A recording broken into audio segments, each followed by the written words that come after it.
toasting, joking too. Sipping and roasting is what we do. Light 'em up, drink 'em down. Whiskey and cigars all around. Cheers, y'all.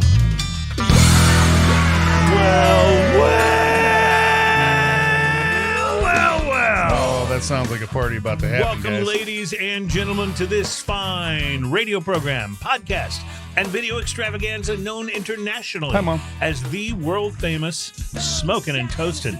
Welcome to the show, ladies and gentlemen. You are here with us on, I can't believe I'm saying this, our first nationally syndicated radio edition of Smokin' and Toastin'. That's pretty amazing. I'm super excited about It's this. show number 321. So it took us what 320 shows to get here, but we are here now. We thought we were going to be on as of last week, but as you know, often goes, these things get delayed and bumped, and so we're finally on this week. We're on the air everywhere.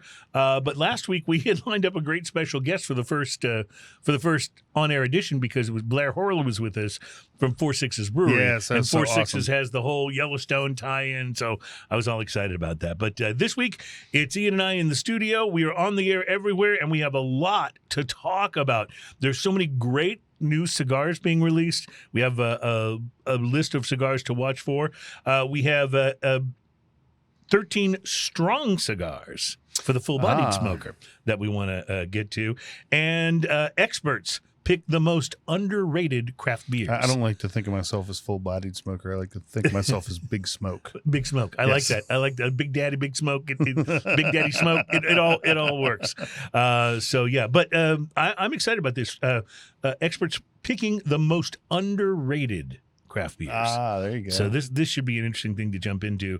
And of course, now that we are on the air everywhere, I want to remind people that our email address is st@rfcmedia.com. st@rfcmedia. S for smoking, T for toasting, at rfcmedia.com. And the reason I give that out is if you want to do anything, you want to criticize, you want to suggest, you want to ask advice. We're really good with relationship advice, so know that. But also, if you just want to contact us and tell us where you live, we will be happy to trade you Texas beers from some of the great breweries we know here in Texas That would be for amazing. beers from where you are. Because in some cases, obviously the way the liquor laws work, we get craft beer from some parts of the U.S., but not from others. And not just the liquor laws, but like some great breweries are just local. And That's right, And yeah. if you have a local that's amazing, And you can go there's pick no up way maybe we some can get it. cans to go, but you can't buy it in the store. We've got tons of breweries here like that. And so anyway, so it's all going to be great. And of course, for those of you who are hearing us for the first time, we should let you know that against all logic of any kind, the most popular portion of this program is something we do late in the show, and it's called Drinking News. And so right about now, we like to give you our Drinking News teaser headline. In my pocket, there's a whole thing of Tic Tacs. Take them all. Please. That's Eddie Murphy's line in The Golden Child. Do you remember that movie? Not a great movie, but that was a great line. And I can't believe how old I am now that I've referenced that movie from the 80s from Eddie Murphy. But yeah, it was. Are you good still line. rocking out to that old Eddie Murphy album with the Girl Likes to Party All the Time? Absolutely. That is the best. That first That Eddie was Murphy produced album. by Rick James, right? Yeah, I believe it was. So anyway, we'll be getting to that. In my pocket, there's a whole thing of Tic Tacs. Take them all. There's your teaser headline for Drinking News today. So a lot to talk about. We want to thank Blair Horler of 4-6 Brewery for being on the program last week, and we have all kinds of interesting things to taste today as well. We'll be tasting from Mars. From Mars. They bill themselves as the official brewery of Mars. Nice. They're actually from Austin, Texas. Starbase Brewing Company. We'll be trying out their Lucky Launch Day Lager. So this is a new brewery for me. I have not had anything from these guys. I've never heard of them before. I've had beers from this one, though, from Parish Brewing Company in Broussard, Louisiana. Louisiana, baby. We'll be trying their Murphy double IPA. I believe it's named after their dog. Ooh, One of them's dog. I haven't had that That's either. exciting. And then this is one I think you're going to be excited about. From Clown Shoes Beer in Boston. I'm already excited. It's from Boston, Clown Shoes. Massachusetts. Oh, it's going to get better for you, my friend. We'll be sampling something they call Josh the Boss Hog. It is a Barleywine ale. I love that already. Yeah. So I knew you'd be excited. A, Clown Shoes. B, Barleywine. Barleywine, yes. Yeah. So and of course, Josh the Boss Hog's a pretty cool name too. So a lot of great stuff on the program, and it's tequila time today. We'll be tasting the Cuarenta. Oh man, I pronounced this right at home, and I just blew it here. That's the letter E. Cuarenta. Cuarenta Tequila Anejo from Jalisco, Mexico, of course. So lots to look forward to on the program today. And I know that it's been a very busy week for me, but I have had the opportunity to smoke a cigar or two. And I'm wondering if you had something interesting that you would like to mention from your funny you smokes should this mention week. that. Mm-hmm. I went by Casa de Monte Cristo this morning, since it's right around the corner from where we record this. It's really nice because I stop by there, have a cigar, don't have to think about too much. Say hi to the guys; they're super nice over there at the shop. And I grabbed an Onyx Bold Nicaragua. Are you familiar with this cigar? I am familiar with that cigar. Yes. I haven't had one in a long time. This is the 5x50 Robusto with a Mexican San Andreas wrapper, Nicaraguan binder, and Nicaraguan filler. Yeah. A lot of Nicaragua going on in this. Yeah, that's pretty much. Yeah. I had a dark brown wrapper covered with 3 bands. Well, the thing about Onyx is it always had super dark bands. Yes. Right? Super dark wrappers, rather. And Onyx is a very dark jewel. Yeah, isn't it? it is. Stone. The covered with 3 bands on it. It has 2 towards the top of the cigar and then a footer. Really pretty overall looking. You can see it in a picture up here if you're looking at this on YouTube. Overall smooth with some veins, very firm feel. The pre-light sniff on this, chocolate like brownies kind of almost. Coffee, leather, pepper, and some sweetness going on. The pre-light draw, I used a punch on this. Is effortless draw, sweet on the lips, sweet coffee, mocha, hints of barnyard and earth. The initial light on this had the Nicaraguan pepper blast. Oh, you did get one. Yes, Yeah. the Nicaraguan pepper blast. There's a lot of Nicaraguan tobacco there, so I'm not surprised. Strong sweet coffee and oaky dryness, slight dank like fermented hay, earth, and peppery retrohale on the initial light there. The first third of this, bold is definitely the correct word for this cigar, yet complex and not overwhelming. Pepper is big on the palate, yet sweet and creamy instead of biting. Coffee and bitter chocolate follows with a woody finish and a hint of leather. Delicious peppery tingle in the retrohale. Solid ash, perfect burn. Nice. The second third of this oaky dryness becomes more prevalent. Brownie and chocolatiness intertwined with rich earth and pepper abound with each puff. Tangy leather sneaks in to finish the complementing pepper notes. Retrohale becomes spicier. The solid ash and perfect burn on this cigar. Absolutely enjoying it at this point. The last third of the cigar, pepper and spice ramps up to an impressive boldness while retaining the coffee and chocolate sweetness that has been prevalent throughout. Leathery and oaky notes finish the palate with a spicy tingle. Solid ash, perfect burn. This cigar cost me $9.60. And it's the Onyx. This is the Onyx Bold Nicaragua. This This is is almost $10. Yeah, almost $10. I'm going to give it a solid 6. Oh, nice. Fantastic. So punching above its weight class. Yeah, and this is a full flavored cigar. You don't want to go into this if you're only smoking mild cigars. So if you're listening to the show for the first time and hear Ian give it a 6, you think, oh, he must not have liked it all that much. But that's not how our price to quality scale works. It is a 1 to 10 scale.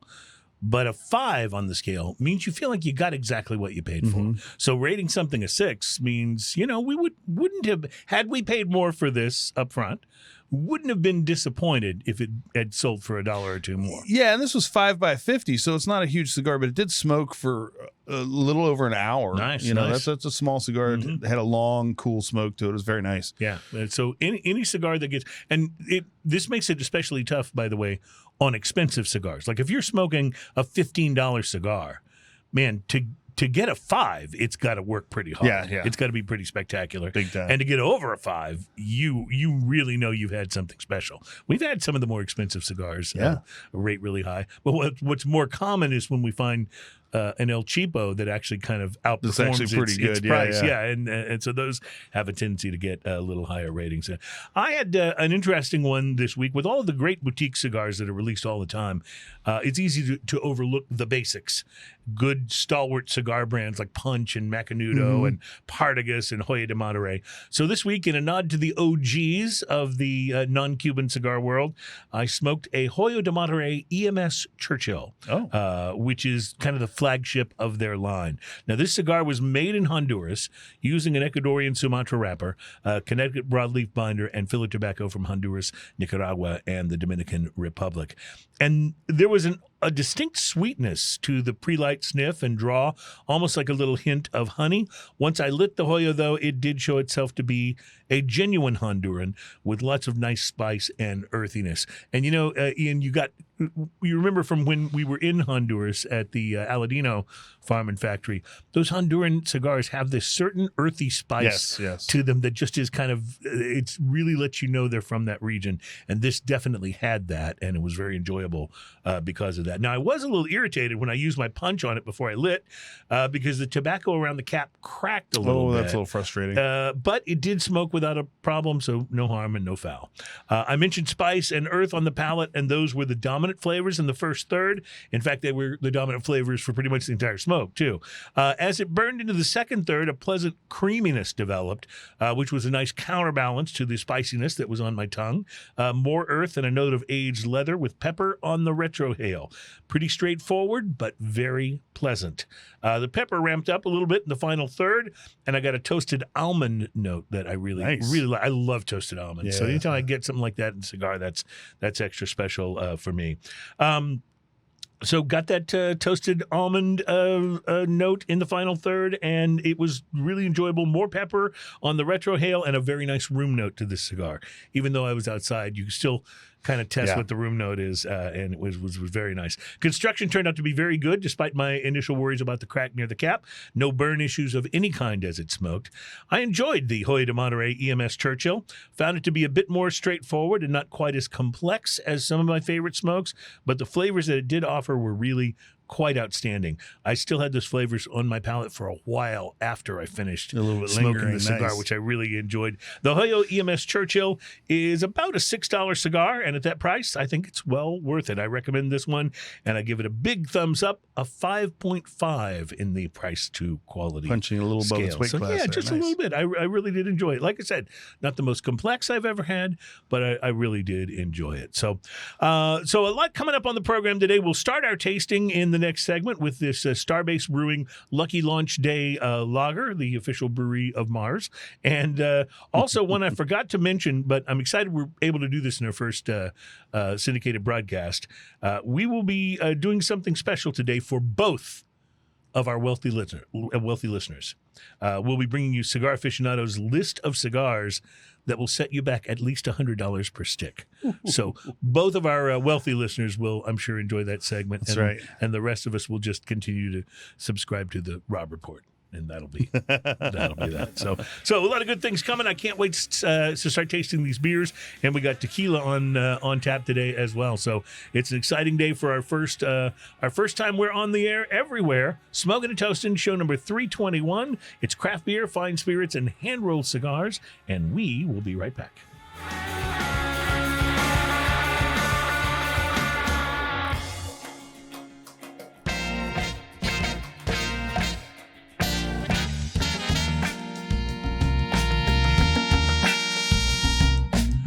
Welcome back. It's Smoking and Toasting, show number 321, and our first where we're on the air everywhere. Our program's all about craft beer, fine spirits, and hand-rolled cigars. Those are those things. Very, very good things.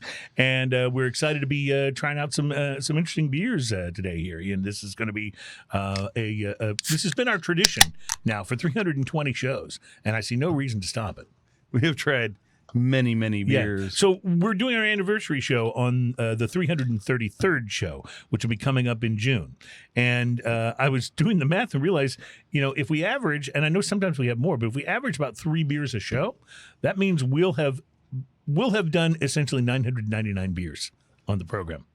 That's pretty good. Are we going to count them down with a song? I think if only such a song existed. We could do that as a show, right? If only such a song existed, we would be ready to rock. So be kind of like that. I don't know.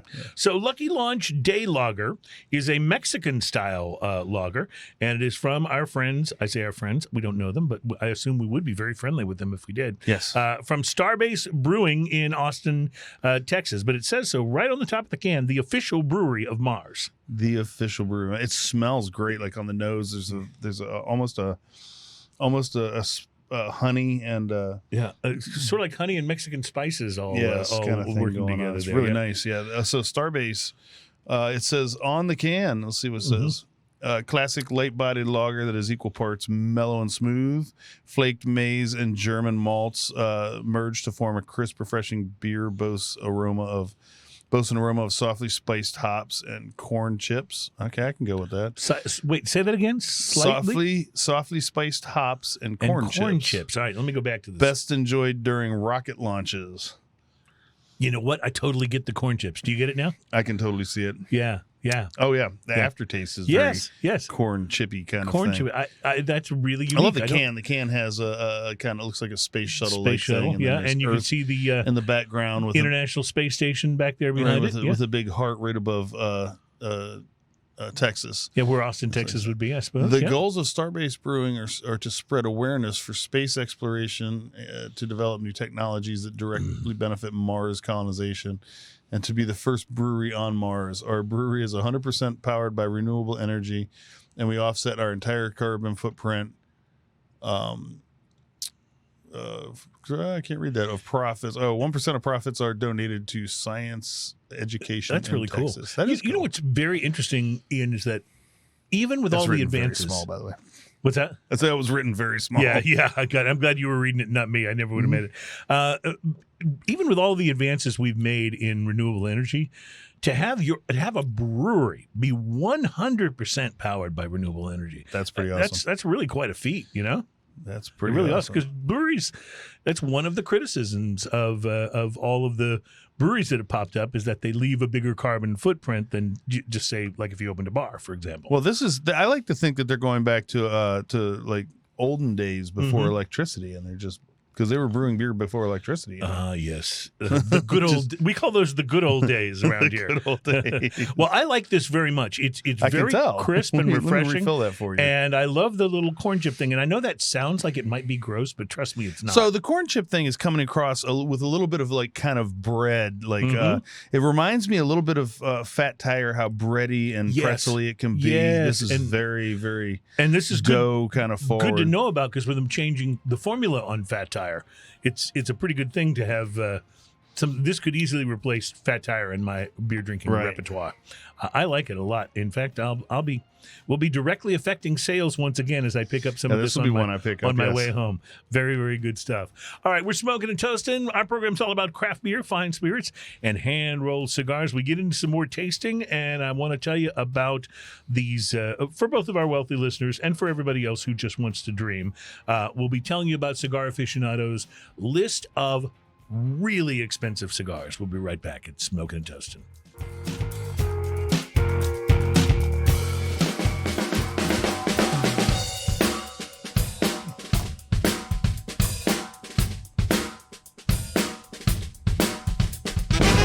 Welcome back to Smoking and Toasting, our program all about craft beer, fine spirits, and hand-rolled cigars. It is show number 321 for anybody that's counting. We've been doing this a while, but we're meeting new people this week for the first time on the Audio One radio network. So very excited about it. Yeah, nice to be here, and we'll be here every Saturday afternoon at the same time, sir. Yeah, or something like that. We're something. We're Bono and the Edge. I don't know. Hey, when Bill Gates invests money in something, doesn't generally make a lot of headlines. The guy's got quite a bit of dough. Yeah. Right? One of the richest people in the world. So I barely even noticed this week when he spent $904 million Oh. But he spent $904 million buying 3.76% of Heineken. Wow. Yeah. And it just makes me stop to wonder why. I mean, Bill Gates is a humanitarian. I mean, this man has devoted most of his post-Microsoft existence to philanthropy, right? Yeah. It's very, he and his ex-wife, Melinda, they have the Bill and Melinda Gates Foundation. That's all it does is finds ways to, it's all philanthropic. Output, and maybe the purchase of so much of Heineken was philanthropic too. Maybe Heineken's not doing so well or something. I don't know. Hard to tell. But it just, I just stopped to think, if I could have just sat down with him before he did that and go, look, I don't know that much about investing, but this beer is skunky and it's in green bottles. Okay, maybe it's for the research to make their canned beer taste the exact skunkiness of their green bottle beer. It could totally be. I don't know. All I kept thinking was, can you imagine if he'd taken a fraction of that money and put it into, I don't know, paying my rent for a year? Well, sure. Take a fraction of that money, pay your rent for the rest of your life. Right. But if you take a fraction of that money and put it into, I don't know, Sierra Nevada, or Boston beer, or even something smaller, even something like St. Arnold or one of these. Imagine what they could do. Yeah, with a real influx of cash, because this has been an interesting time since the pandemic started. It's been an interesting time for craft beer. I mean, there's been a lot of back and forth. A lot of craft breweries have gone out of business. A lot more have launched. It's been a real kind of hard to gauge, but it has not been a time where craft beer has had the sort of explosive growth that it had prior to the pandemic. Yeah. And it's not that it's not healthy, but it could use some help in getting over the next hump. We lost a bunch of breweries over the COVID. Yes, if you will. We absolutely did. Over the pandemic. And I'd be interested to know how many brewers were slated to open that didn't open at all. Couldn't even begin. Because a lot of them actually did open. So you got to imagine there were a lot more. And then having to didn't. Struggle through, that's tough. But $904 million for Heineken. And you know what the interesting thing is? Bill Gates doesn't drink beer. I'm a little flabbergasted. But since and thank you, by the way. I've been looking for an excuse to use that word on the air for a while. But if you think about it, it now makes perfect sense. If he doesn't drink beer, that means he's never had a Heineken. So he's going just on image alone, right? Maybe that's the only beer he's had. It could maybe. In any case, yeah. Speaking of beer, think if he'd given the money to Parish Brewing in Broussard, Louisiana, if he'd bought into them. If he'd given them some operating capital. Man. This brewery is one of my absolute favorites in the whole world. They make what I consider to be probably the best hazy IPA that I've ever had, which is Ghost in the Machine. Ghost in the Machine is pretty incredible. Absolutely incredible. And so we're having something else from Parish today, and this one appears to be, I'm guessing that's the brewery dog right there. Man, I can Murphy. smell the hops. Yes, you can. From opening the can. By the way, just so you know, the sound effects that you hear are live and actually made by opening cans. Right. So every time you hear a can opening, we are sacrificing a beer. So you have that. It's authentic sound. Yes, absolutely. And it's very important. Man. So I love the picture of the dog on here. This is a beautiful, beautiful dog. And he's got this look on his face that's kind of like, why am I sitting here like this? When can I move? Is there a squirrel outside? It is a beautiful dog, though. And those of you, by the way, who are hearing us for the first time, know that this show is posted in video form on YouTube and on most of the major social media networks. So you might be able to find it. If you want to see the visuals. If you want to see the visuals.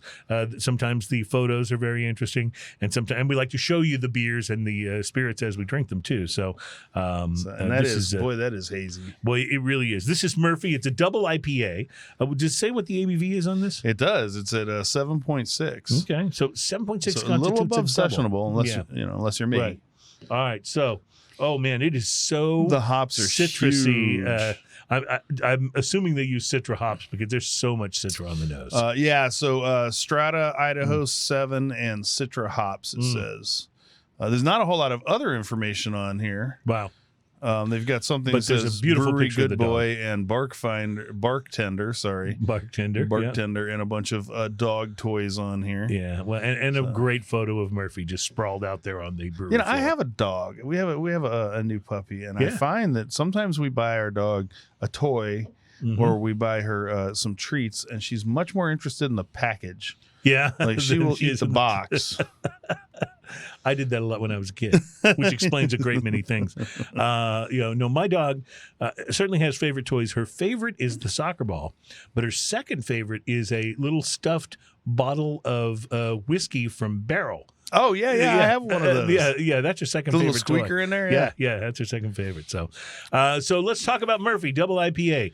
Super citrusy on the nose, Super citrusy on the palate. Hoppy. Yeah, very hoppy, and the citrus certainly delivers. Little bubbles in this too. The mouthfeel in this is interesting because it's very little carbonation that comes across. Tell me what the hops were again. I know you said Citra and Simcoe. Strata, Idaho, and Citra. Strata, Idaho 7. And Citra. One of them has definitely got just the tiniest bit of dank. This is not a super dank IPA, but there is definitely a little bit of that in there. So it's got a little bit of funky, a little bit of citrus, and a little bit of what would you say? That just a tiny bit of the pine coney hop flavor, right? A little bit of pine cone going on there. So tell me now, I'm the IPA guy who's prone to liking most all things IPA. So I'm not at all surprised that I think this is great. Tell me about yourself, sir. I like it. I really like their Ghost in the Machine substantially more. Did I just fill up your wrong cup? That's Sorry all about right. that. I can combine the Look cups. that you're okay with that. Yeah. So like this is nice. It's got a lot going on. It leaves a bitter tang. Much like if you just had some like lemon juice. It makes me think of what Ghost in the Machine would be like if they just added a little funkiness and dankness to it. Yeah. It's not that far away on the citrus side from Ghost in the Machine, which again, I'm telling you, free tip for you guys. That if you like hazy IPAs, I don't know if there is one better than Ghost in the Machine. It's fabulous. It really is. It really is. And this one's fun though. It's drinkable. I like it. I don't know that I'd reach twice for it, but then again, some of these IPAs like this leaves a little bit of a bitter in my mouth where I would prefer a little more sweetness. I'm going Murphy, and I'm getting some of this for my friend Dave, whose last name is Murphy, and he will love that and love the dog. So that means it's that resiny kind of bitterness that I'm tasting. This means now that my friend Dave Murphy and myself, there are beers with both of our names on it, and I have yet to find an Ian beer. Oh, it's going to happen. You think so? It's going to happen. You're going to have to brew it yourself? I'll call it the Houstonian, which, by the way, has the word Houston and Ian in it. Oh, okay. So there you go. Well, all right. So while you're thinking about that, let me give you my little Christmas wish list, if I may. All right. From Cigar Aficionado, and all I want is a cigar. Do we need some? Do you have some fancy pad going on? Fancy pants music for people with lots of money? That'll work. All right. So when was the last time? What's the most expensive cigar you've ever bought yourself and paid for? About $30? $35 to $40. $35 to $40. Do you remember what it was? It was a Padron. Padron. Yeah. It was like And it's a lot. And you feel like, what am I doing? Right? Man, that 45th anniversary Padron though. Yeah. Once you smoke it, you're like, yeah, okay, yeah, all okay. right. I spent the money where it needed to go. Imagine slapping down $100 bill and not getting any change back for one cigar. I mean, seriously. And still owing tax. Yeah, $100 usually is enough for you to buy several cigars, right? And usually you can buy even a box of decent smokes for $100. But cigar prices have gone up, and Cigar Aficionado decided to make a list for those of you who have more money than you know what to do with, or as I like to say, for both of our wealthy listeners. And so here is a partial list for you. You knew Davidoff would show up in this list because their cigars are outrageously high priced. That's kind of what they're known for. But their Royal Release Salamones are $115 each, several times as pricey as most normal cigars. Each. Yeah. The company says the Royal Release is a product of, using air quotes here, the best seeds and grown in the best soils, and it takes 10 years from seed to cigar. There's two sizes in the line, and if you go with the Robusto, It's actually only $95. Oh, well, Yes, so, you save a buck here, right? Yeah. And then, of course, the Salomon is a little bit more. I mean, by the time you buy 15 of those, you can buy one more. Yeah, Or you get one more exactly. for free almost. Those are just 115. If you want to get crazy, you could go for one of these new Cohiba Spectres. This is the 2022 Spectre, $130 per cigar. There's a special box that those come in too. That's Yeah, pretty it's amazing. almost like a automated ammo case. Like you hit the button and your cigars come rising up. It'll be amazing, wouldn't it? It's pretty crazy thing. They're made by General Cigar, who are the producers of the non-Cuban version of Cohiba, and they have expanded this line, and it's made with well-aged Brazilian wrapper. The box has, as we mentioned, working hydraulics, but the real attention getter is the $130 per cigar price, making it the most expensive non-Cuban Cohiba produced so far. And those are actually not out yet, but they are coming soon. Have you ever had the Golden Bull from La Flor Dominicana? I have not. They vary in price between $100 and $200 each. I've had the Andalusian Bowl. Yes, and that's not cheap, but it's also not. very That's good. 18 to 20 something dollars. It's a Exactly. great cigar. Well, this cigar actually has the Golden Bull from La Flor. Actually has no suggested retail price. Yeah. They Get what you can get for it, boys. Yeah.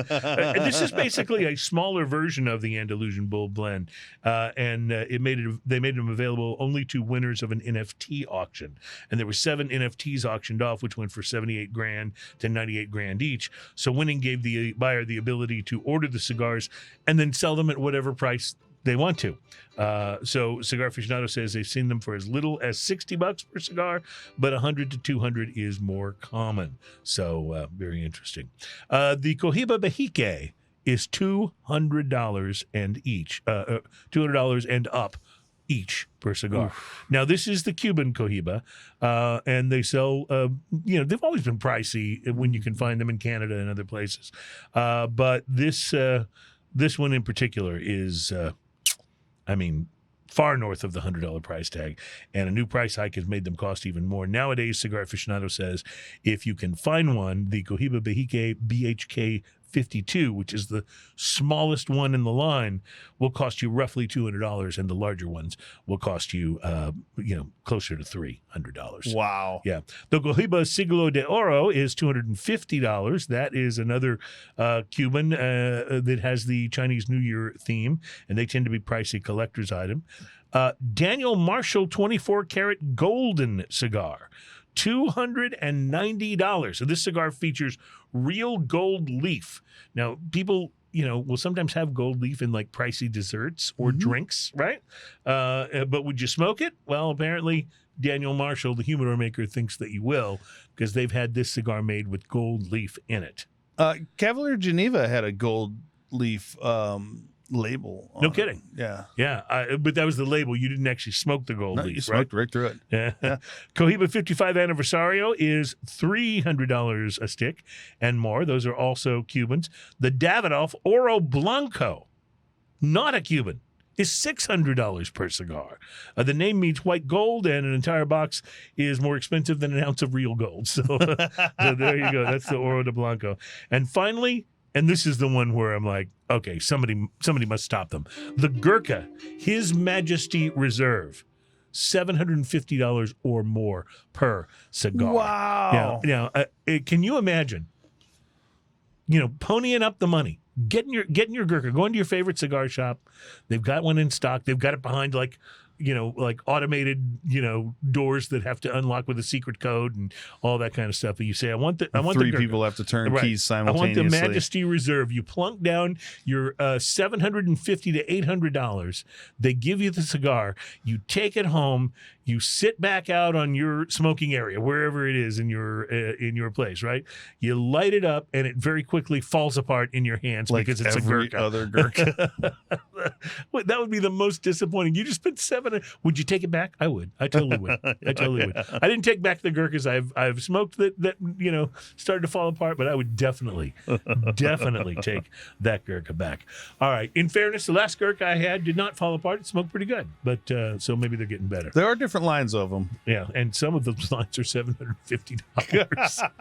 All right, a boy can dream, right? We are going to take a break. We will be right back with more to taste and more to do. It's Smoking and Toasting. Our program is all about craft beer, fine spirits, and hand-rolled cigars. We'll be right back.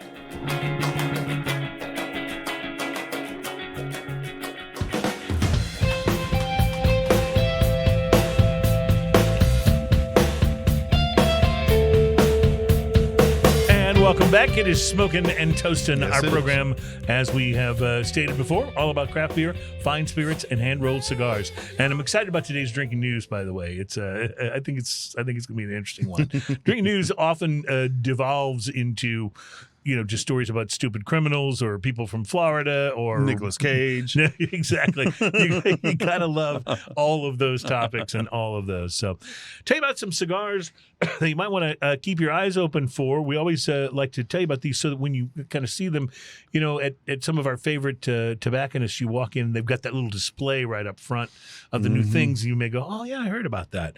So this is why we try to help you out with cigars to watch for this April 1st. And by the way, the show airing on April 1st, which means it's our April Fool's Day show in addition to all these other things. So I've been watching carefully to make sure Ian doesn't pour Malort into any of my my tasting glasses here today. I figure I've Malorted you twice. You have twice over the course of this show. What is that? What is that? I believe and then I got you with the barrel aged Malort. Yes, so you've technically been Malorted 3 times, even though the barrel aged was a different one. To paraphrase former President George W. Bush, Malort me once, shame on you. Shame on you. Malort me twice, fool me won't get fooled again. That was his quote, as I recall, or something very close to that. Enough. Yes. Yeah. Cigar to watch for from Warped is part of a series meant to highlight the style of the factory from which it's made. Warped is doing this now. Warped is one of these companies. I like Warped cigars. They're one of these companies that actually, and there are some spirit makers who do this. They actually kind of farm out the actual production of their cigars to other companies. A lot of companies do that. They'll work on the blend, get it how they want, and then they'll work with another company to make that. To achieve that and then produce it, yeah. These cigars are in stock at fine cigar stores now. The series is called Selección Domain, and the new size, called 4546, is produced in the Dominican Republic at Tabacalera La Isla, a small young factory that is owned by Hostos Quesada. And I love the Quesada family. Easy for you to say. I love the Quesada family and the work they do with cigars. Oh, yeah, absolutely. I feel like they're just great. Kyle Gellis is the owner of Warped. He says, I wanted to craft a blend from each factory that highlighted that particular factory's backgrounds and strengths. And with Tabacalera La Isla, we wanted to showcase the tobaccos of the Dominican Republic and focus on the factory and the youthful spirit to take chances. So the Selección Domain 4546 is a Rothschild that measures 4.5 inches by 48 ring gauge, and it consists of a Dominican Corojo wrapper, a Dominican binder, and mostly Dominican filler with a little bit of Nicaraguan tobacco thrown in as well. Comes in 25-count boxes, suggested retail price of $9 each. According to Gellis, an upcoming Selección Domain cigar will feature the Aganorsa Leaf factory in Nicaragua, although there's no release date set for that. And I love Aganorsa Leaf too. Aganorsa is coming out with some great cigars recently too. We talked a little bit earlier about La Aurora, the oldest cigar maker in the Dominican Republic. They are celebrating their 120th year in the cigar business, making them, I think, the oldest non-Cuban cigar company that is still in business anyway. And to mark the milestone, they have created a regular production line called La Aurora 120 Anniversary. These cigars are scheduled to hit the U.S. market in late spring and then be available internationally. These are Dominican puros, meaning all the tobacco used in the cigars was grown in the Dominican Republic, specifically in the Chibao Valley. The cigars are covered with the Dominican Habano 92 wrapper, have an Olor binder, and then a mix of fillers. According to the companies, these will be medium to full-bodied in strength. So don't think that just because they're Dominican that they're going to be light-bodied cigars. 4 sizes will ship in boxes of 20 each. And then in May, be on the lookout for one that I am super excited about. This must have something to do with AJ. Why would you say that? You're such a fanboy. The Monte Cristo 1935 Anniversary Edición Diamante. It is said to be a more subtle expression of the original Monte Cristo 1935 Anniversary Nicaragua series, which, by the way, I have one sitting in my humidor. That's just waiting for a special occasion. I'm so excited to smoke it. Anyway, the original one, the one that like I have one of now, is full-bodied, but this one's intended to be more medium strength, and it should be available in May. Like the original, the upcoming Edición Diamante was conceived by Rafael Nodal, head of product for Altadas USA, and cigar maker AJ Fernandez. I knew it had to have something to do with AJ. I bow at the AJ altar. That's just me. So fantastic. When AJ and I completed the blend of the original Monte Cristo 1935 Anniversary in 2020, Rafael Nadal says, we knew we had something special, but we also knew during that process we had created other blends that deserved to be introduced. Many projects started as a marketing idea, but the Monte Cristo 1935 Anniversary Edición Diamante was born out of our admiration for this iconic brand and our passion for creativity. That's a great press release line, isn't it? Anyway, Nodal adds that both he and Fernandez thought that although the blend was good at the time, the tobaccos needed some more age, so the blend was shelved for a little while, and now it is finally coming out. Made by Fernandez in Nicaragua, of course, consisting solely of Nicaraguan tobacco. I can't wait. Yeah, I can't wait. We're gonna try that. So on my birthday list for sure. You know how Amazon has that wish list, and other people can go look at your wish list and buy. I need one of those for cigars. Cigar wish list. My cigar wish list. That would be awesome. Maybe cigars and whiskey, and like you could have a Smoking and Toasting wish list. We'll have to start one of those. We will be right back. Thanks for being here for our first hour. More to come, including drinking news and some sampling of tequila on Smoking and Toasting. Tequila.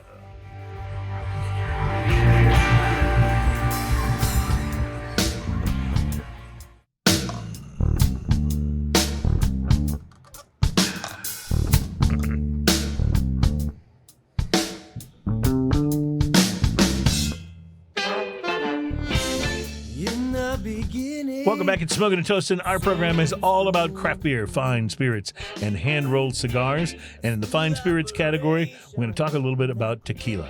Now, I have good news, which is we're about to sample some tequila. I also have, thank you, that was nice.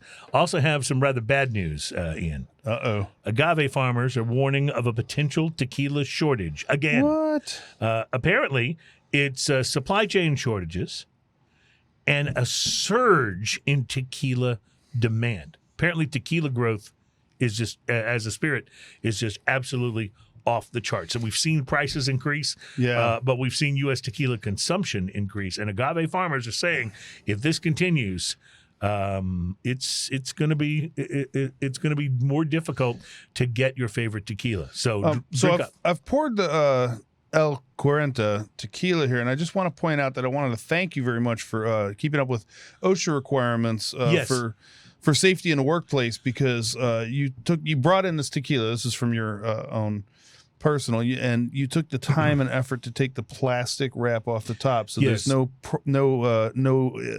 way for me to get a plastic cut while I open this. Correct. And then you cleared the neck of the bottle, which helps for tequila, so that I get less spillage and less waste going on. So I just wanted to tell you that I appreciate that. Those who are joining us for the first time because of the radio syndication may not know, but this is something that I try to do when I bring spirits in on the show.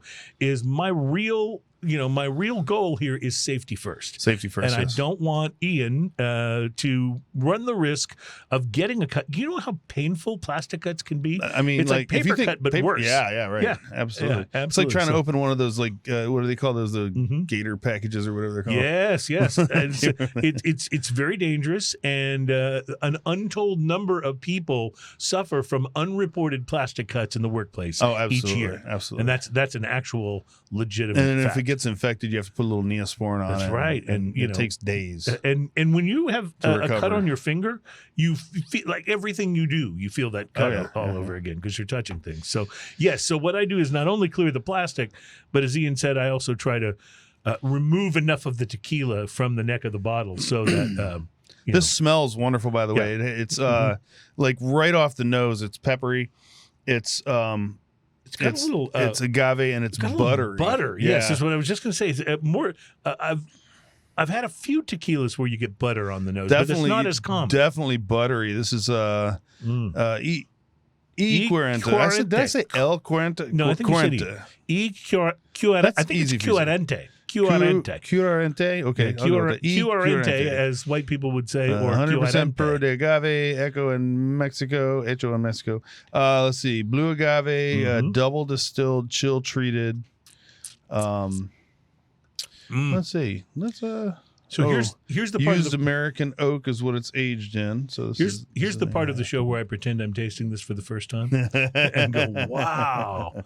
No, but seriously, the butter is there when you take that first sip. The butter is there and the pepper is there. Oh my goodness! But you also get a little of the vanilla that you weren't getting before. Sweet vanilla. Yes. Oh my goodness! This might not last the show. Wow. Oh wait. It's got a tequila hug that comes late though. There's almost And by tequila hug, we mean, actually, that phrase started as the whiskey hug, which is what you get like after you've swallowed, and then it kind of comes back to you to hug you again. That little blast of heat. Incredible like pastry note that happens on the retrohale. Yes, almost like a Cinnabon.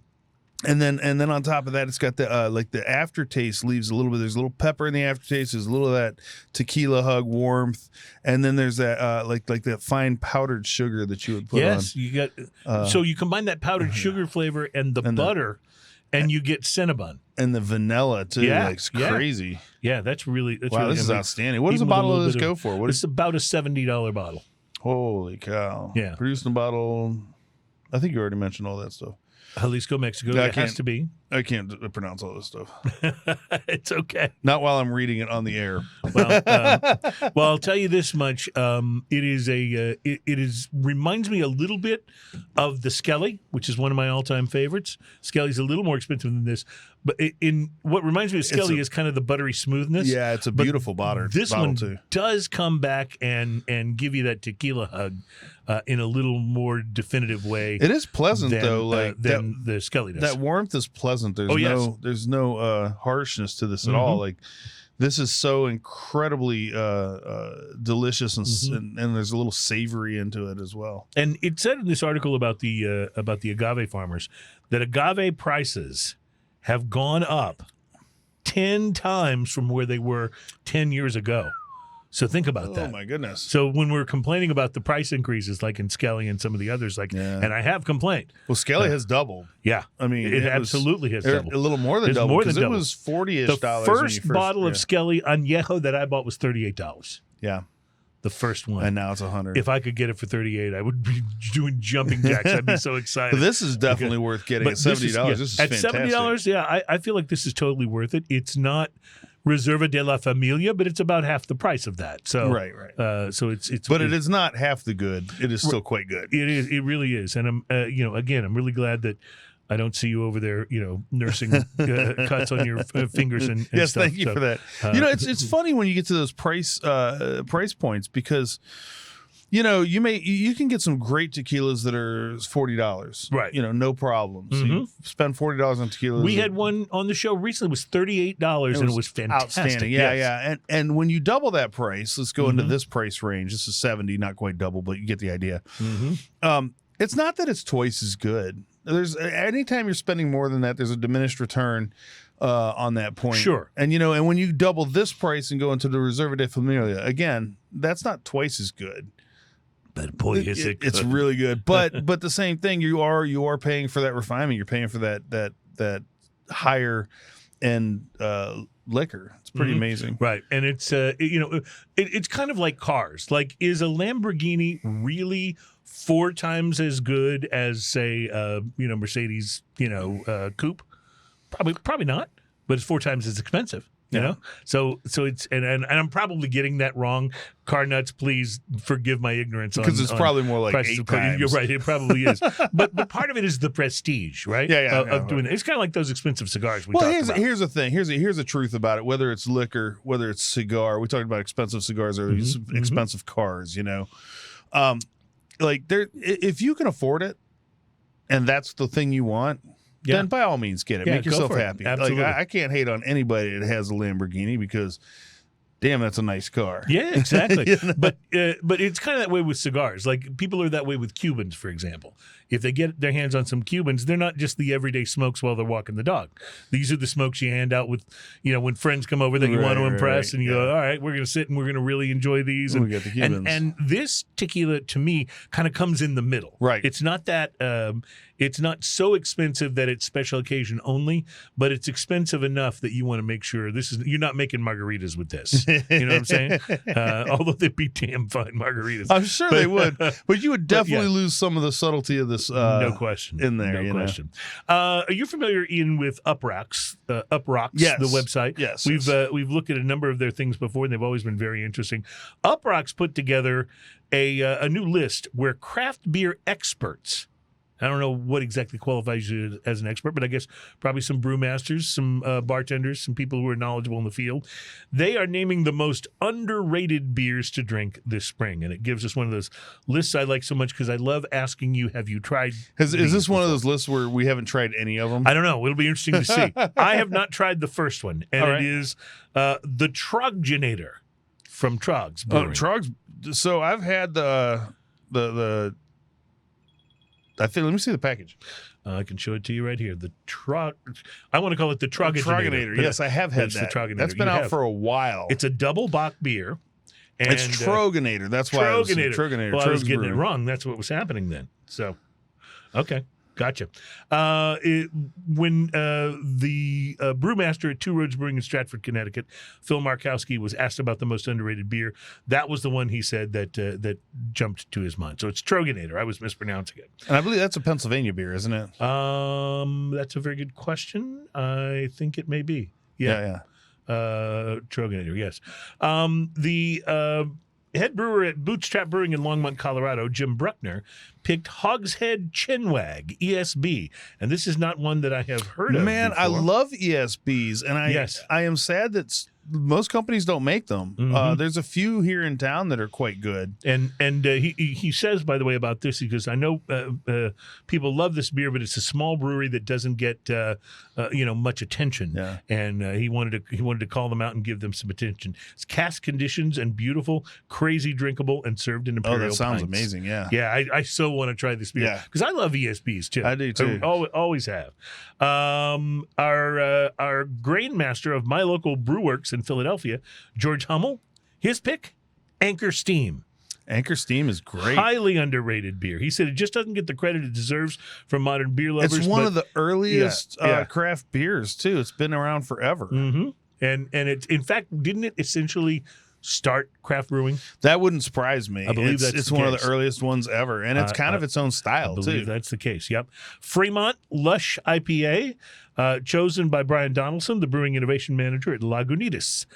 He picks Fremont's Lush IPA, which is I've never had, but I have had some beers from Fremont. Yeah, I was about to say the same thing. Yeah. Then there's the brew from. I want to make sure I get this right. It's Monkey Knot. An India Pale Ale, straight to ale IPA. And this was chosen by Josh Bartlett of Learning to Homebrew in Tuscaloosa, Alabama. He says one of his favorite beers of all time by Straight to Ale Brewing out of Huntsville, Alabama. Nice. And it's Monkey Knot. It is an India Pale Ale, and it has a great screaming astronaut monkey on the front of it. I love it. I absolutely love. So you guys can check this article out in Uprocks and see the graphics to this. Said slightly malt forward flavor and aroma, carefully balanced by a firm but restrained bitterness, and it sounds like really good to me. Then Garth E. Beyer, who is the owner and founder of Garth's Brew Bar in Madison, Wisconsin, chooses Black Stack Fugazi Pilsner. And I don't know whether this is I have not tried that. affiliated with Fugazi the band or Right. not. Let's see. It's an Italian Pilsner by Black Stack. It says it's so damn refreshing. Doesn't mention if it's affiliated with the band or not.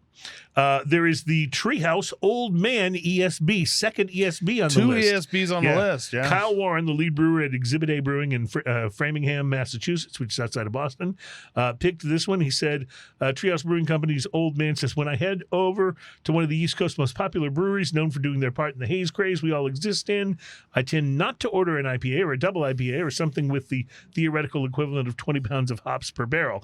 Instead, I always start with a pour of their ESB old man. That is a guy after my own heart. Yeah, sounds like it. Joe Mashburn is the head brewer of Night Shift Brewing in Boston, and he picked Mars Brau's. I don't even know how to pronounce this. Keller beer. It's A-U with the A lowercase and the U uppercase, and then Keller beer, written the German way, Kellerbier. He says Mars U is what they call the brewery for short. Says this is a seriously appreciated beer for those who know it, but tends to fly under the radar for most. It's bready, full character, excellently lightly carbonated, round and warming, great beer regardless of weather. Daniel Gadala Maria, head brewer at Finback Brewery in Brooklyn, New York, chooses Sierra Nevada's Torpedo IPA. And this is their a solid IPA. Seriously hopped IPA. Yeah, it's a solid IPA. It's a big deal. And finally, Jeremy Marshall, the brewmaster at Lagunitas in Petaluma, California, chooses Moonlight Death and Taxes Black Lager. Moonlight Brewing Company. And the beer is a Death and Taxes Black Lager. We had that on the show a couple years ago, I believe. We did, yes. Rich with smooth chocolate and coffee notes and just a hint of lager yeast character. The beer is refreshing as a hot summer day, as it is comforting on a cool spring night. So those were your picks for the most underrated beers. Speaking of under the radar, there's a brewery here in Texas, there in Houston, called Under the Radar. I go to it once in a while. It's quite good. It's very good. You have anything you want to throw in quick as your... Maybe what you would nominate for the most underappreciated, underrated beer? Buried Hatchet.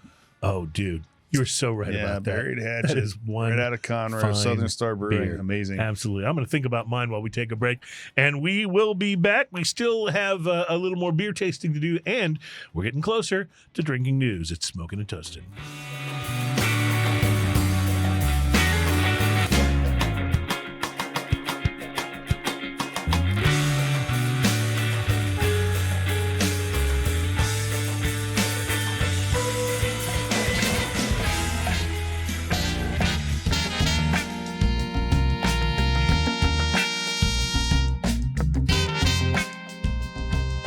Welcome back. It's Smoking and Toasting. Our program is moving right along here on our first syndicated edition, and it's been kind of fun today. I just want to go back and say how amazingly good this tequila is. This is a special bottle. Tequila good. Yeah. This is fantastic. This is I've really refilled my special cup. bottle. Yeah, I saw that happening, and I absolutely dig Also, since it's your tequila, I refilled your cup just so you can't say anything about me refilling my cup. That. See, That's the trick, right? You're a gentleman and a scholar, or both. The Tampa, Florida building called Sanchez y Haya, which is Spanish for Sanchez and Haya. Yes, I agree. That is a correct translation. They have been a hotspot for cigar factory workers for really for a long time. Operated as a cafe, an inn, and a lounge. Today, it sits empty and in desperate need of repair. Well, mostly empty. The J.C. Newman Cigar Company and Drew Newman have purchased the facility. Oh, but they need to get the current residents out of it before they can take it over. Yep. About 1,000 bats have taken roost and are living inside the building. Been doing it for decades now. I bet it smells great in there. That's put a pause on the Newman Cigar Company's plans to renovate the historic building and bring it back to its former glory. But they're not going to just evict the bats. They're working to relocate them. Yeah, you got to find a home for them. Brand new bat houses right across the street. Does this sound like a brand new bat houses? Bat houses. like something from 60s TV. They do great things. They eat mosquitoes. They eat bugs. They're an important part of the ecosystem. So we're happy to have our bat colony here. We want them to grow and thrive and be healthy. And we hope they'll enjoy their new homes. That's the official statement from Jason. Have you ever seen the bats like this? So in Houston, there's a street called Waugh, W-A-U-G-H, and there's a bridge that goes over the bayou there, and there's the Waugh Bridge bat colony that comes out. Have you ever sat out there and watched them come out? I haven't done that, but I have done the one in Austin. It's crazy. There's the way they just thousands, all swoop out, thousands of bats going on. Yeah, bats. Freaks come out at night and the bats come out at night. Bats come out at night. That's the way it always works. But yeah, no, bats are hugely important, especially like where we live in Houston. this city could be overrun by mosquitoes if it weren't for the bats, because of the climate here and the way that mosquitoes breed in puddles of water and things like that. But bats really help combat that in a major way. So bats are our friends, folks. Don't mess with the bats. And besides, they're kind of cool. Kind of cool, pretty creatures, neat. Yeah, I absolutely like them. So, I just want to again go back to this tequila, because it's not often that the spirit that we try that I'm sitting here just savoring. There's a every slight sip of this. smokiness to this There too is. that I'm really enjoying. It's got a lot of depth and a lot of things going on in there, a lot of complexity. Yes, for sure. But the butter, I think, is what kind of ties it out. The buttery flavor butter. is kind of what butter. I like the fact that I couldn't think of the word together. complexity for a minute, so I used things. That's because you're a linguist. People say you're a cunning linguist, as a matter of fact. They say that about you. So, all right, I tell you what, we are going to take a break here, because our next segment, we may need a little extra flex room, because it's going to be time for not only tasting Josh the Boss Hog, which is a barley wine, and we know how Ian gets. The way I get about AJ Fernandez, that's how Ian gets about barley wines. And so not only are we going to do that, but we are also going to be presenting to you drinking news. Some of you will be hearing drinking news for the very first time, so that's kind of either exciting or depressing, one of the two. I'm not really sure which, but we'll be back. It's Smoking and Toasting. Our program is all about craft beer, fine spirits, and hand-rolled cigars. We will return, I promise, in just a moment.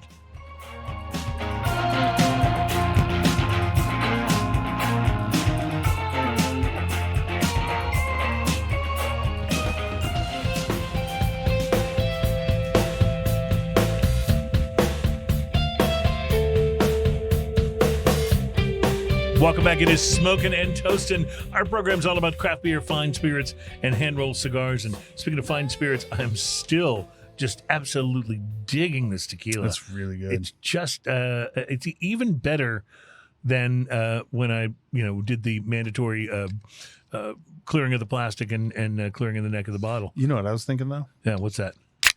Oh. All right. Now, I have to put this beer right up next to the microphone to make sure that we get the proper sound effect. Right. So whoever else uses this microphone has got to be like, it's got to be like, this smells a bit like beer. Microphone. That's a line from Piano Man by Billy Joel. The microphone smells like a beer, right? So it's interesting, ladies and gentlemen, is that ordinarily when we get to this segment of the show, we basically open up with drinking news. But Ian's got a barley wine in front of him. Yes, I may have jumped the gun a little bit here. He jumped right to the spirit. So we will do drinking news in a moment. But first, Ian has other plans. Well, I have to try it first because I'm going to have to, play the ukulele for the. That's true, and you might want to, I have to have something to wet my whistle because now playing ukulele is thirsty work. I will say this. Here's what the can says about Josh the Boss Hog from Clown Shoes, which, by the way, is one of the more innovative breweries. They are like the what Ingenious is to us here in Houston, Clown Shoes is to the Boston and New England area. Yes. But this is described as a barley wine ale flavored with plum puree and aged in Whistle Pig Samurai Scientist rye whiskey barrels. Okay, a lot going on there. Samurai Scientist, I love that. Yeah, but I don't know yet whether this is an American style barley wine or not. Okay, so a couple things. Like I'm just going off the nose here. Mm-hmm. It's not as hoppy as what I would guess an American style barley wine would be, but I haven't tasted it yet. I'm getting the plum puree. The plum puree is right there on the top. The rye whiskey spice is right there on top as well. It's an interesting thing, and then it's got this underlying kind of malt kind of roundness to it. It's really interesting. It's kind of like the IPA we were drinking earlier, the Murphy IPA from Parish Brewing. It's like this is on the complete other side of the spectrum from that beer in terms of style and flavors. I'm noting a very interesting look on your face. Is that happiness? It's so good. I knew it was happiness. Yeah. And those of you who are watching on video can see Ian. This is the face of a happy man right here. That's what it looks like, just in case. A little trickle of a tear. I love it. This is fantastic. It's interesting. It's brighter in flavor than most barley wines, and in color. By the way, I'm used to most and in color. Yeah, they being, usually being have a little darker. browner color, and this has a little bit more of a straw color. Mm-hmm. It does have that mouthfeel. It has very little carbonation to it overall, which I love all of those things about this. So you're drinking an ale. Like, this feels like I should have a tankard instead of a small cup. It comes in at 11-something% too. It's actually pretty big. Yeah. The mouthfeel's outrageous on this. It goes all over the place, and that plum puree is really, really like evident in the aftertaste over this. They've got a whole long thing here, which, to be honest, I can't read without glasses because the print's too small. But I can read this. It says on the side of the can, "Our mission," from Clown Shoes Brewing, should you choose to accept, "to produce beer without pretension while being free and a little crazy." I don't know if I'd say this qualifies as being beer with no pretension, though. I mean, to produce a barley wine ale aged in whistle pig barrels that's a little pretentious, wouldn't you say? It's not a bad thing, but I don't think it's not maybe pretentious. it's like unpretentious pretension. Like predictable unpredictability. That's right. Okay, I'm following you. It's an anomaly of some sort. Actually, I lost myself. Our friends at Whistle Pig Distillery only release a new version of Boss Hog every so often. A world-class distiller testing the limits of technique, style, and with a limited release over a decade in the making. Here, take all our money while the take all our money when the opportunity presented itself to age beer in barrels that held their latest release of Boss Hog. You could say we were a little excited. We've always admired Whistle Pig's whiskey and our shared commitments to pushing the boundaries of our respective crafts, and it felt right to combine forces for a truly special barrel-aged release. Josh the Boss Hog aged in the same Japanese umeshu barrels that aged Samurai Scientist. The sixth release, the Whistle Pigs in the Whistle Pigs Boss Hog series, having made their way to U.S. after aging those spirits for a combined 15 years. Head brewer Dan Lipke crafted Josh the Boss Hog specifically with these unique barrels in mind. Full-bodied, multi-sweetness, and the addition of plum puree. The brewing process made this rich beer an ideal candidate for added layers of complex flavors. From its time in these barrels, cheers to Whistle Pig and to all the Boss Hogs out there. Wow. You read all the way through that. That was a lot. It was a lot. You know what it reminds me a little bit of? A couple of the Bishop's Barrel releases from St. Arnold. It has that sort of brighter. I'm used to barley wines being very like dark fruit sort of oriented, but this is a little brighter, a little more champagne-ish. You haven't said anything about the chunks in the bottom of it yet. There haven't been chunks in the bottom of it. Oh, well, at least I haven't come across them. Am I missing something? You're not looking quite close enough, my friend. See, I don't mind a little residue, but when it's chewy, I have to draw the line. See, as an IPA guy, I'm used to there being some residue, some hop residue or whatever. But I don't want to chew on it. I'm fine with a barley wine that sticks to your teeth, man. You gotta chew it. This is a delicious beer, though. It's really good. I mean, it's really good. Dangerously good too, because it's not boozy at all, even at 11 plus percent. You feel like you have opened something special, and it's in a really tall can. The nose is right at 11%. Yeah, the nose is fantastic on it as well. It just smells great. Really this would go great with almost any kind of dessert, especially like a cheesecake or something. Can you imagine? I got to totally tip my hat to Clown Shoes. These guys are willing to try anything, and I love that about them. Them guys is crazy. Yeah, a little nuts, free and a little crazy is how they describe themselves. So there you go. Speaking of free and a little crazy, ladies and gentlemen, it's time for the most popular segment on this program. It's time for Drinking News. Drinking news. Now it's time for drinking news. Drinking news. Now it's time for drinking news. A Florida man with one arm said he had a gator for a pet. When asked about his absent arm, he said, I had to take my gator to the vet. Drinking news. Now it's time for drinking news. Cheers, y'all. And since we have a lot of new listeners for Drinking News today, let me just explain. The Drinking News is sometimes, but not always, stories about drinking. But it is always stories that are probably best enjoyed if you've been drinking. And we are, So sir. we certainly qualify for that. So if you don't, maybe you can be prepared next Saturday when the drinking news comes up and have something good to go. So we begin today's drinking news with a survey question. Have you ever been drinking? Yes. Sorry. I jumped the gun It's on a that longer one. question than just the have you ever been drinking and for one reason or another, you were worried that people might be able to smell it on your breath? Maybe you just spotted someone you're attracted to in a bar and, you take a quick hit of breath spray or you pop a Tic Tac in your mouth before you speak to them so you don't make that bad first impression. If you're a professional, you do a shot of Goldschlager. Yes, exactly. Or peppermint schnapps will work as well. Yeah. Maybe you still live with your parents and you don't want them to know you've been drinking, so you try to use, some mouthwash before you talk to them to, cover it up. Or maybe you just had a 3-martini lunch and you, then chew 3 sticks of peppermint gum. That's a hell of a lunch So right your there. boss doesn't smell it on your breath. I mean, these are certainly things that happen. And some of them are more effective than others. Seriously. According to the experts, though, masking the scent doesn't work if you're at levels that would constitute a DUI. Plus, the alcohol smell often comes through your pores, not just from your breath.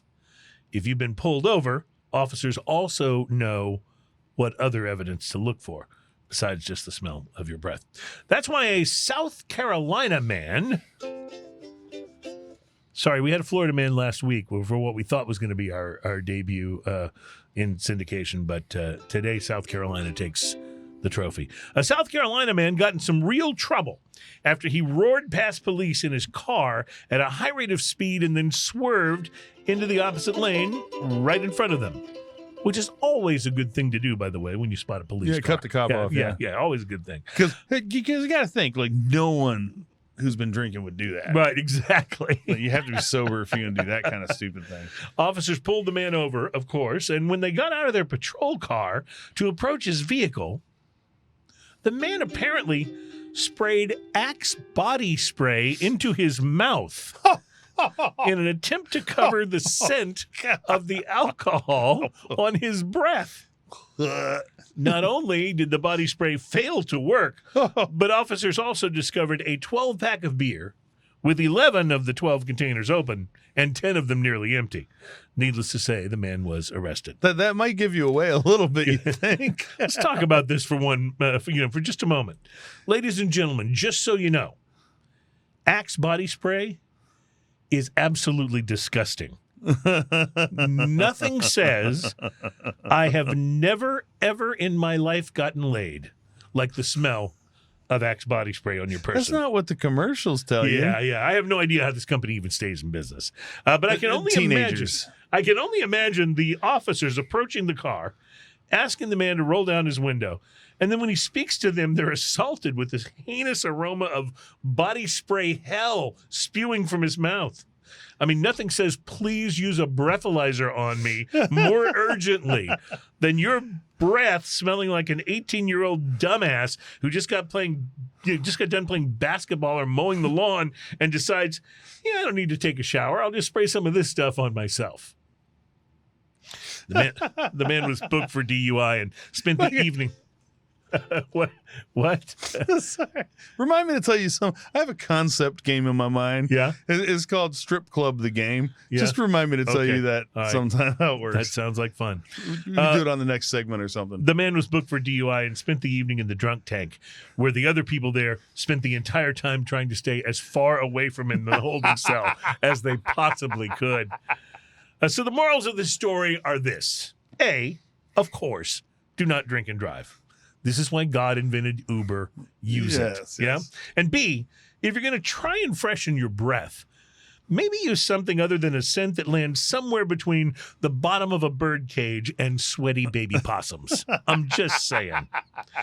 Reporting live from South Carolina, where I can assure you that the 3 worst Axe body spray scents, and these are real, are most definitely leather and cookies, marine, and musk. You cannot make this stuff up. It's just called musk. Yeah, or marine. What, are you going to smell like a marine? My name is Dead Cruz. My name is Cruz, and that, ladies and gentlemen, is your Drinking news, drinking news. That's our time for drinking news. Can you imagine the guy looking around the car thinking, I got to do something about my breath? Strip Club the game Wait, comes here's with some Axe body spray. comes with a paper shredder, Yeah? and you roll the dice, and if you land on the right thing, then you get to put $100 bill into the paper shredder, and it spritzes you with feminine body spray and glitter. That's Strip Club the game. Yes. I like it because that's about how it works. in That's the pretty strip much club. how it works. Yeah. I've often If wondered, you like, roll buy a next beer, that's $20. I've often wondered, like, ladies, if you are married and your husband comes home and he's got glitter on him, there really are only two explanations. If he doesn't work at a preschool, the second explanation applies. And it's because, I don't know why strippers do that, right? Do they do that because they secretly enjoy getting their customers Glitter like caught by their is wives later? insidious. Yeah. Oh, yeah. You can't get rid of that. Are you kidding me? Yeah. Our granddaughter came over and played this game with glitter. It's been in the carpet for months. Oh yeah, Months. It's insidious. It's Yeah, everywhere. Yeah, it's like Roy Kent. It's here, it's there, it's every effing where. All right, so wow, that was a pretty good drinking news. We haven't had one that good in a while. That one was awesome. fun. Drinking news, by the way, is one of our favorite segments here on the program. But we are always looking for stories. So if you come across one you think would work, we will happily acknowledge that What's it came from what's you. the email again? It's st@rfcmedia.com. st@rfcmedia.com. Yep, and you can email us there. You can also email us, by the way, if you just have general life questions, philosophy, or if you want to ask for our advice about something to drink. We don't know a lot about a lot of things, but we definitely know about some things we could recommend to you to drink. So you can do that, or if you have just comments or you'd like us to read your email on the show, we'll be more than happy to do that. And I have a few emails that are kind of waiting that I want to bring on the show next week, so we'll be able to kind of have some fun at listeners' expense. I mean, fun with listeners coming up on next week's show. So, all right, we are going to take a break and we will return to wrap things up. Want to thank you, by the way, if you're listening to us for the first time in radio syndication. I don't even know yet what radio stations we are on, but we'll get a list of them soon, and we'll plug them all like Casey Kasem does on American Top 40, or actually.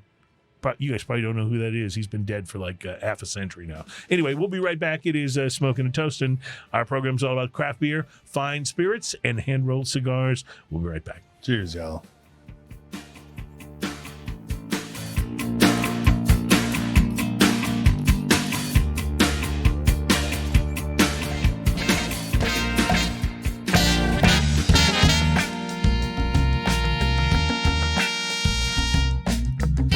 Welcome back. It is Smoking and Toasting. Our show is all about craft beer, fine spirits, and hand-rolled cigars. I love those. This has been show number 321, and we are so glad that you have joined us for it. And it's show number 1 for syndication. So we're excited about this. We don't, like I said in the last segment, we don't know yet who all of our stations are, but we understand the list will be growing as we go. And we also understand that, once we get a list of them, we can say things like Smoking and Toasting is heard on great radio stations like WXYZ or whatever, WXYZ is one of my favorite radio stations. Yeah, I like those guys. They play the album versions. That's right. Which is why I like them.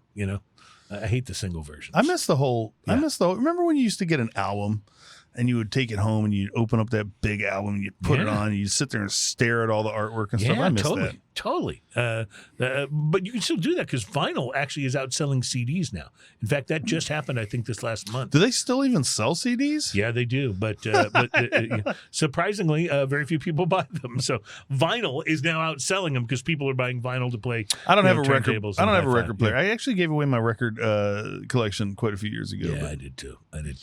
I think one of the most interesting things we talked about today was underrated beers, and I thought just as we wrap up the show, we'd maybe talk a little bit about different things that we know and think of that are in the world of cigars and spirits and beers that are underrated. And you mentioned Buried Hatchet, which is a stout from Southern Star, which is in just north of Conroe, Houston, Texas. in Conroe. And I got to tell you, Ian's absolutely right. That is a wildly underrated stout. It's one of the best ones. I'm going to tell you another one and you got to try this. My wife and I met a friend of ours this last week over at the brewery for Platypus Brewing, also in Houston. Their Imperial Stout is one of the best I've ever mentioned that tasted. to me. And I'm not necessarily a stout guy. You're the stout guy. I'm the IPA guy. But it was so good. I actually went in and said, you got to tell your brewmaster, you guys have got to release this. You got to put this out, because right now it's available only at the brewery. I need to go buy that. Man, is it good. Talk about underrated. Wow, that's my thought. You have any others for other categories, perhaps? Man, so I would say I've been to I don't know about underrated. The problem is the rating thing. I went to Bad Astronaut Brewing last weekend. They've got some good beers. And they have some great beers. Mm-hmm. So as far, then they're new. They're kind of new. So maybe they're just an underrated brewery.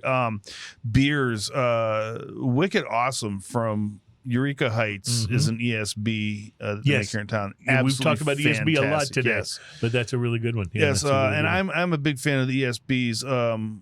That's one that I would definitely go for. I will jump into the cigar category and say probably the most underrated cigar that I can think of is, and I think you have to buy this. I've never seen one in an actual brick and mortar retail store. I think you may have to buy it from Cigars International. But the Nica Libre, just the standard Nica Libre. In the Robusto size. Yeah, in the Robusto size. That cigar is fantastic, and it's 100%. literally $3. Like I mean, when you find the right sale, it's $3. Yeah. It's not always that cheap, but you can get it sometimes. Yeah. And I'm telling you, it's amazing. And I loved that cigar for years before I found out who blended it.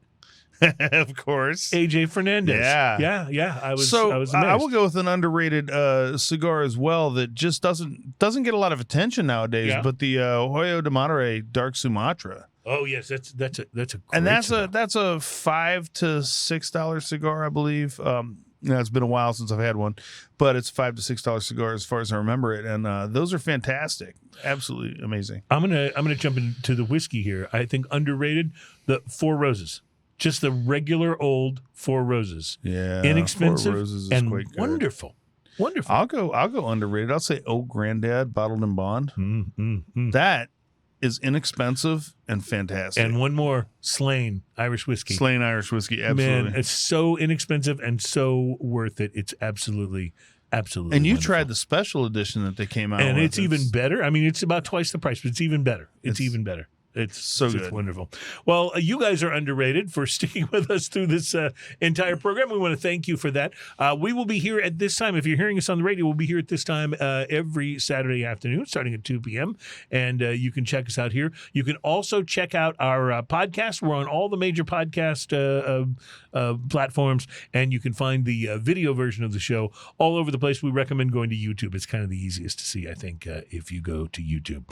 Thanks to Terry Michaels for sitting in on the controls today and doing a great job. Thank you, Terry. Adam, our producer in the sky. Mary handles booking for the show. His name is Ian. My name is Cruz. This is Smoking and Toasting. Our show is all about craft beer, fine spirits, and hand-rolled cigars, and I'm about to go enjoy perhaps all of those things in the next hour or so. Have a great week, my friends, and cheers, y'all.